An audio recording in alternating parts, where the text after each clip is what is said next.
എന്നാ പിന്നെ ഞങ്ങൾ പോയിട്ട് വരാം. എനിക്ക് മൂത്തമ്മാമന് മാത്രല്ല, ഈ കുടുംബത്തിൽ ആർക്കും ഇഷ്ടമുള്ള കാര്യമല്ല നീ ചെയ്യാൻ പോണത്.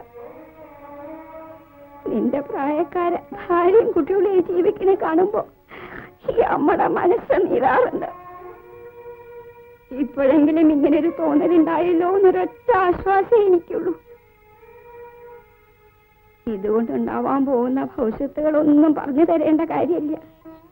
അതൊക്കെ മനസ്സിലാക്കാനുള്ള ബുദ്ധിയും പ്രായവും നിനക്കുണ്ട്. നന്നായി വരട്ടെ.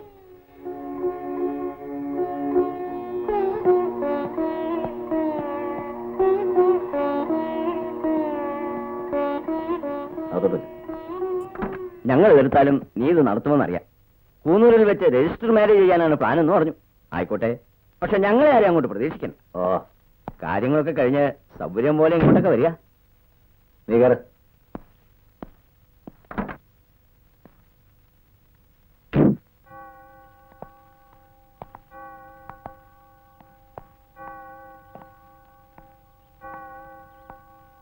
സണ്ണി എല്ലാം പറഞ്ഞു കാണുമെന്നറിയാം.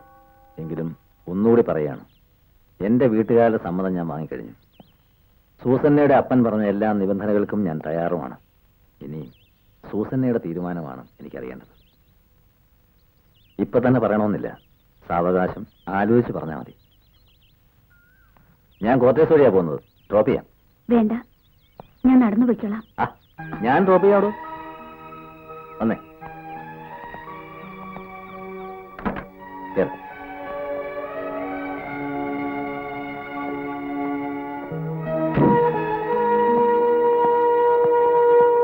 കഴിഞ്ഞ തറവാട്ടിൽ ചെന്ന് ഒരാഴ്ച താമസിക്കുമ്പോ എല്ലാം ശരിയാവും.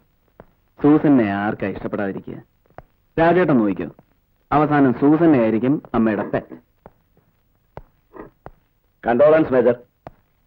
സാധാരണ ചായ കുടിക്കണമെങ്കിൽ ചായപ്പൊടി വാങ്ങിക്കാൻ പതിവ്. ഇതിപ്പോ അതിനു പകരം ചായ കടയോടങ്ങ് വാങ്ങിക്കാൻ പോകണമെന്ന് പറഞ്ഞു. മനസ്സിലായില്ല. പോട്ടെ രാജേട്ടാ, വിവരക്കേട് കേസാ, വിട്ടേക്ക്. ഡോക്ടർക്ക് വിവരമുണ്ടെന്ന് ഇപ്പൊ മനസ്സിലായി. അറിഞ്ഞുകൊണ്ട് എക്സ്പയറി ഡേറ്റ് കഴിഞ്ഞ് മരുന്ന് ഗുരുവിന് എന്നെ പ്രിസ്ക്രൈബ് ചെയ്ത് കൊടുത്തു. മിടുക്കൻ. What do you mean? ഒരുപാട് ബാരക്കുകൾ കറങ്ങിയടിച്ചു വന്ന പഴഞ്ചരക്കിനെ തന്നെ തലയിൽ വെച്ചു കൊടുക്കാൻ ധൈര്യമുണ്ടായെന്ന് പറയായിരുന്നു.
ഉദയം ചാമരങ്ങൾ വീശി ഭാവുകം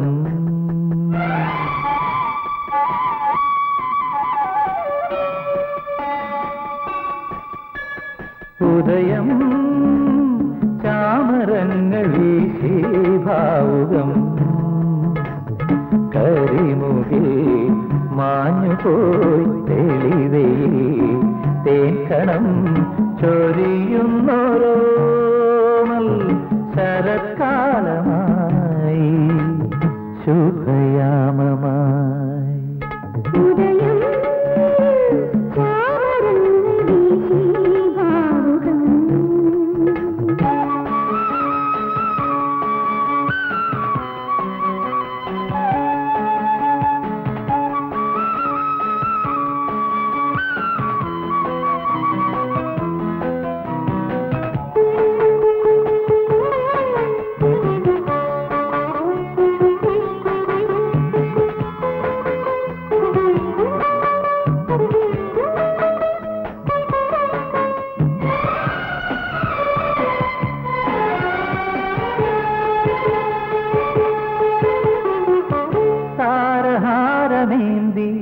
വരവേൽപ്പു ചൈത്രയാമിനി മാനസങ്ങളൊന്നു ചേരുകീയ പൂർവവേളയിൽ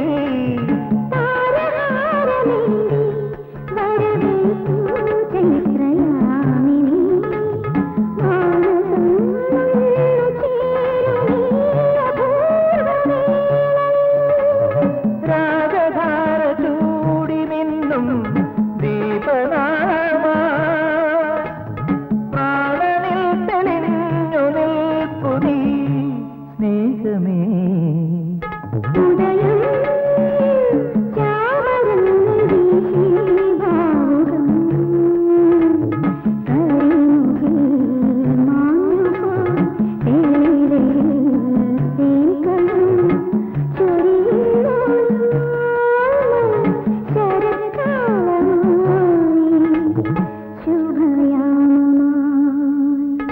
ഉദയം ചാമരങ്ങൾ വീശി ഭാവുകം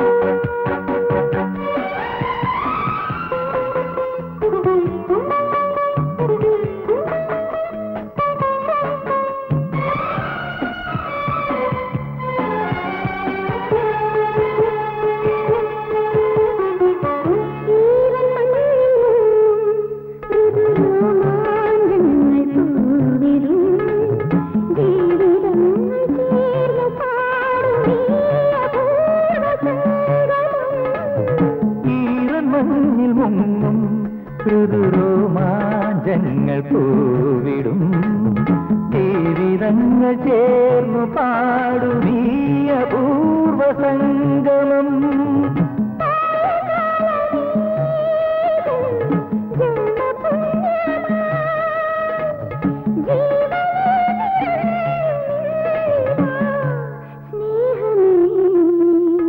ഉദയം ചാമരങ്ങൾ വീശി ഭാവുകം കരിമുകിൽ മാഞ്ഞുപോയി തെളിവയിൽ തേക്കണം ചൊരിയുന്നോമൽ ശരത്കാലമായി ശുഭയാമമായി ഉദയം ചാമരങ്ങൾ വീശി ഭാവുകം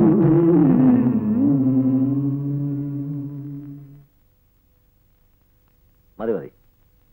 രാജശേഖരം കൂട്ടി ചുരുട്ടുവലിയും റമ്മുകൂടിയും കല്യാണത്തോടെ നിർത്തിയത് ചിറ്റപ്പന് വലിയ ഒരടിയായിപ്പ്. അതുകൊണ്ട് ഇപ്പൊ പഴയ ഋഷിരില്ല. അങ്ങാടി തോറ്റ അമ്മയോട് എന്നൊരു പഴഞ്ചൊല്ലുണ്ട്.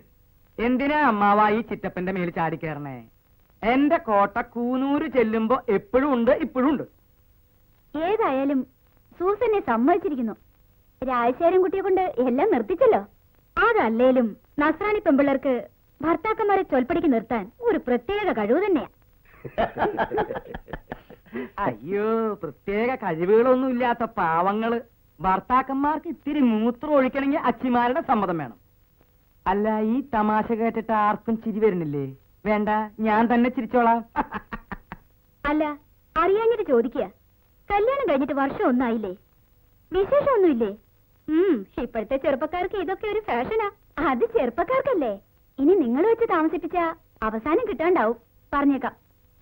കുട്ടികളില്ലാന്ന് വെച്ചിട്ട് അത് വലിയ ദോഷമുള്ള കാര്യമൊന്നുമല്ല. ഇനി ധാരാളം സമയമുണ്ട്. പിന്നെ വേറൊരു കൂട്ടരുണ്ട്, ഉണ്ണ ഉറങ്ങ ഉണ്ണികളെ സൃഷ്ടിക്കുക. അതിലും വലിയ കാര്യമൊന്നുമില്ല. ഞാൻ നിങ്ങളെ ഉദ്ദേശിച്ച് പറഞ്ഞതല്ല, ലോക സ്വഭാവം പറഞ്ഞതേ ഉള്ളൂ. ദേ, ഇതിന് ഇത്തിരി എടുത്തുള്ള ചവച്ചേൻ ആ ദുഷ്ടിന്റെ ഒന്ന് മാറട്ടെ. ഇത്തിരി അമ്മായിക്കും കൊടുക്കുക. ഇത് ചിറ്റപ്പൻ പഴയ ഫോട്ടോയാ.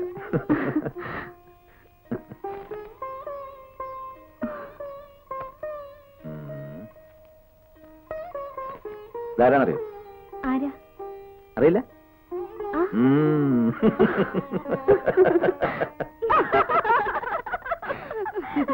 ചേച്ചി കൊള്ളിച്ചെന്ന് പറഞ്ഞത് ഏതായാലും നന്നായി. അവളെ കണ്ടാൽ അറിയില്ലേ അവളിനി പ്രസവിക്കില്ലാന്ന്. അതിന് ഗർഭപാത്രം ഉണ്ടായിട്ട് വേണ്ടേ പ്രസവിക്കാൻ. ഇവറ്റോളൊക്കെ പലതും കഴിഞ്ഞ് അതൊക്കെ എടുത്ത് കളഞ്ഞിട്ടല്ലേ കെട്ടുന്നത്. ഏതായാലും നമ്മുടെ രാജശേഖരൻ കുട്ടി അവസാനമായി കണ്ടുപിടിച്ചു കൊണ്ടുവന്നത് അബദ്ധമായി പോയല്ലോ എന്റെ ഈശ്വര. നേഴ്സാണെന്ന് കേട്ടപ്പോഴേ ഞാൻ നിരീക്ഷിച്ചതാ ഇതൊക്കെ ഇങ്ങനെ ഉണ്ടാവുമെന്ന്. സാരമില്ല, ഇതൊന്നും കേട്ടതായിട്ട് ഭാവിക്കണ്ട. ഇതുങ്ങളൊക്കെ ഇങ്ങനെയാ. നമുക്കിനി ഇവിടെ നിൽക്കണ്ട, നാളെ തന്നെ കൂനൂർക്ക് മടങ്ങാം.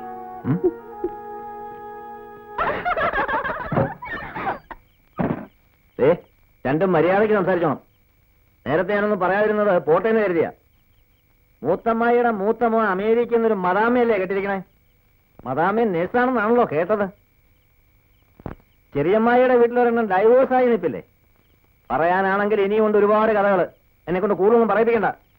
ആ